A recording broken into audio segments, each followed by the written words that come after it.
From MTN News, this is Montana This Morning. Early mornings, late nights, and long hours in the saddle. We're going to head over to Ennis to learn from two MSU interns as they're wrapping up their own internship over on a ranch. Emergency officials are on the defensive as the death toll continues to rise on Maui. I'm Danya Backus with a look at the emotional journey back to Lahaina for some residents. And some North American bird species are facing extinction. But we're going to take a peek at a very creative solution to this problem. All right, it is 6 o'clock here in Southwest Montana. Jane McDonald and Matt Elwell with you. Kind of paused for a second. A lot of haze over the mining city this morning. And we've been dealing with pretty thick smoke. Yesterday afternoon went from relatively sunny to yellow in a matter of minutes, it felt like. And today our air quality numbers reflect a tough situation for us in western Montana. Part of this, we're under the influence of high pressure, that's sinking air, so of course that traps some of that bad air quality in some of the lower lying elevations, and that's what we're seeing right now, yellows and oranges, 2s and 3s, as it were, out of a scale of 1 to 6, so not the best. 50s for us this morning for the most part. We do have some haze as we're starting the morning. Our daytime highs expected to be right squarely in the 90s as you head into the afternoon. But we do have some relief from the heat. I'm going to talk more about the timing and impacts for your weekend in just a few minutes. All right, thank you very much, Matt. Now, right off the top, we're going to check in with Yellowstone National Park. Now, the park registered a 63% increase in visitors this July. That's compared to a year ago. Now, so far this year, more than 2,463,000 recreation visits are registered. That's up 33% from 2022 and up 7% from 2019, that being the last pre-pandemic, pre-flood year on the books. But it's still about 8% lower than the peak year of 2021, when the pandemic led many people to seek outdoor vacation experiences. In ranching, we all know, an incredibly important part of the American economy, but there's a problem. There's simply not many ranchers out there. The most recent USDA data on this is from 2017, and it notes that the average age of a producer is about 58. Now, as we well know, here in Montana, we have incredible opportunities for young people to get involved in agriculture. And for this Montana Agriculture Report, I went over to Ennis to spend a day on the Granger Ranches, seeing how a couple of MSU Bobcats were able to spend a summer learning the ropes of cattle ranching. It's been probably one of the best experiences I've had in my life so far. I can't really put a value on the experiences and the things I've learned. It's just, I can't really describe it. It's kind of one of those surreal kind of things. At Granger Ranches in Ennis, they've had Montana State University interns come join the ranch for a couple of years now, meaning early mornings, some late nights, and there's always something new each and every day. Sometimes I get to kind of do some tractor work, sometimes we're with cows, pasture management, everything, absolutely everything I can learn. But the experience is not just about how to manage cattle. And I've learned a lot about myself and what I'm good at and what my strengths are. Anybody that truly wants to be in this business can. They just have to be very creative about how they get into it. And that rings true for recent MSU graduate Ian Estebar. I did not grow up near a ranch. I started working in ranches around my sophomore, junior year of high school. So I came up to Montana for school and I just wanted to work at a ranch. So I didn't really have any background in it whatsoever, just a few years experience, that was about it.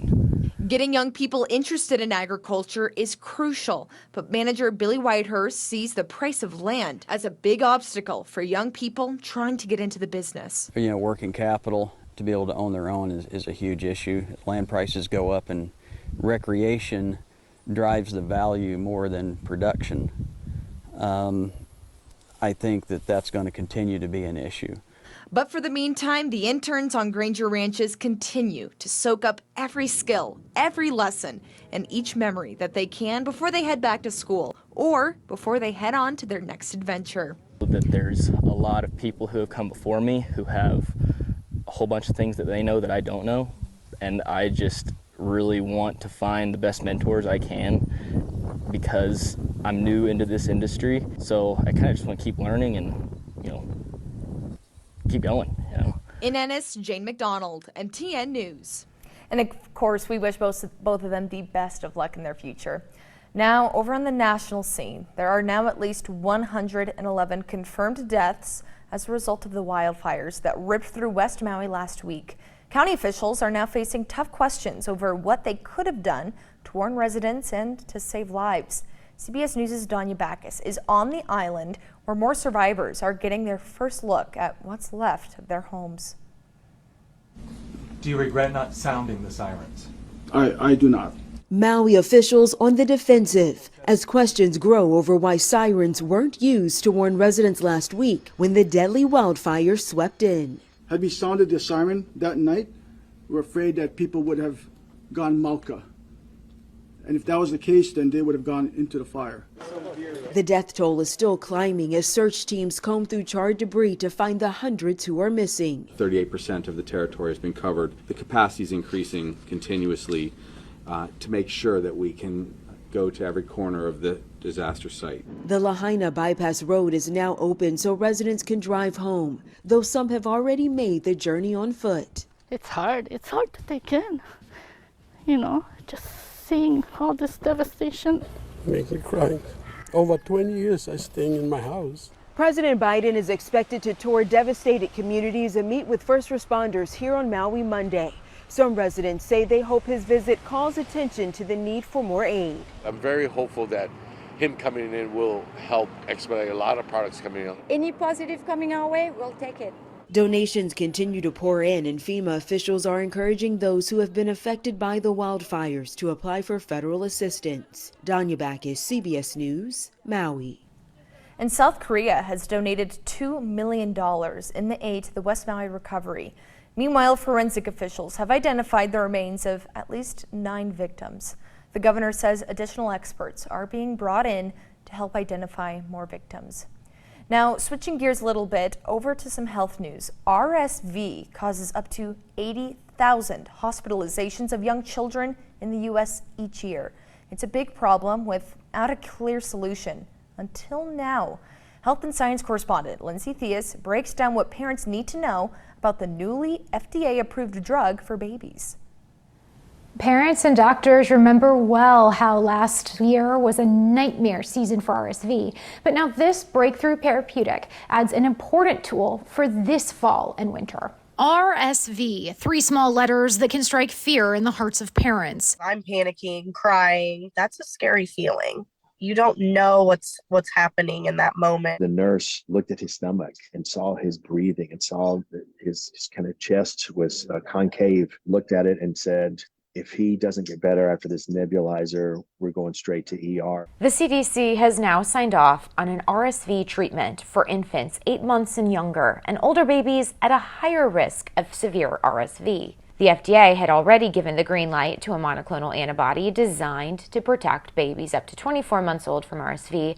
It's called Nursivimab, name brand Beyfortus. It's not a vaccine, but it's given via a shot, delivering an injection of antibodies that work to block the virus from attacking healthy cells. To date, there is now a RSV vaccine for the elderly, and then there is now this new therapeutic, which is a monoclonal antibody, and then we still have available the past therapeutic, which was a monoclonal antibody that just had a shorter window of protection. The FDA looked at data from 5 different late-stage clinical trials, which showed the shot reduced the number of RSV-related doctor's visits by 70% in infants both born at term and prematurely. Immunity lasts about 5 months. The twins, went to pre-K, all of the things, and they never got sick. And,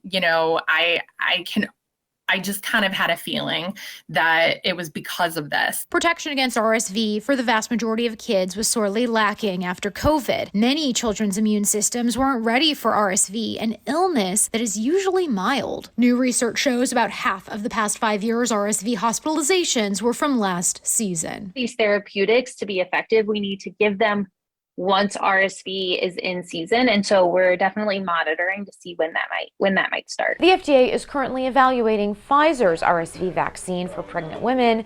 They pass antibodies onto their babies. Lindsay Thies, Scripps News. Absolutely fascinating stuff.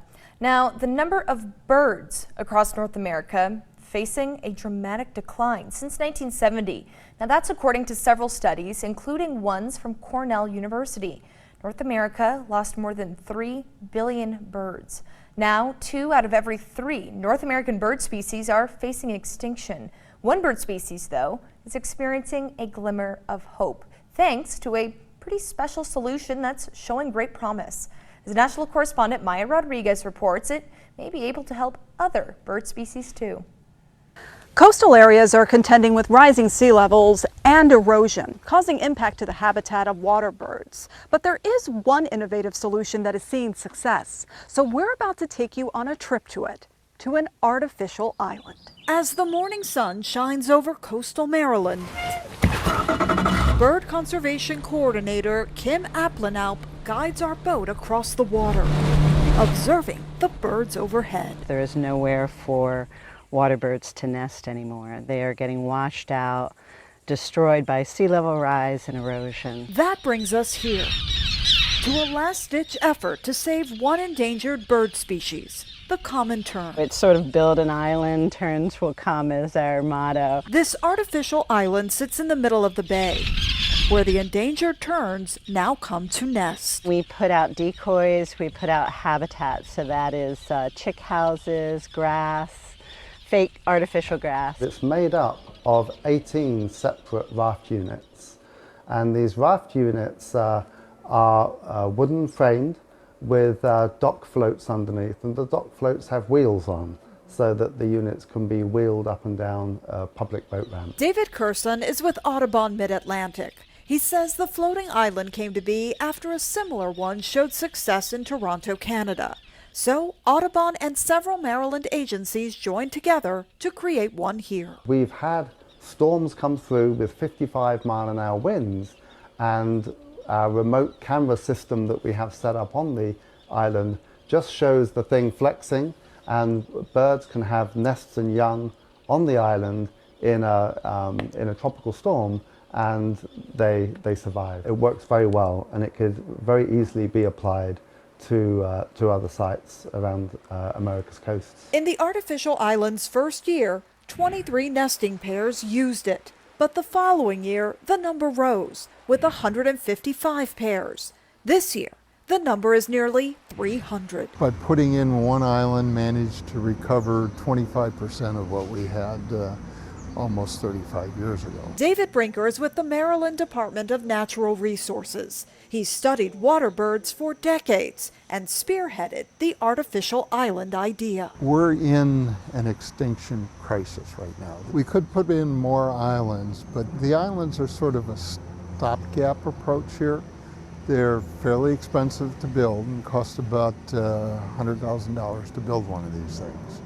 If you get 10 years out of it, that's a pretty good return on your investment, but it's not the long-term solution that's needed. A little teeny tiny baby. So what is the long-term solution? We need to restore the islands so that they can sustain themselves and the birds can sustain themselves. It's a lot of effort, it's a lot of money. It's money well spent though, because part of that is that we need to have every species on the planet that is here. I mean, everything is here for a reason, and they all balance each other out. We've learned that time and time and time again. A lesson these birds are teaching once again. Maya Rodriguez, Scripps News, off the coast of Ocean City, Maryland.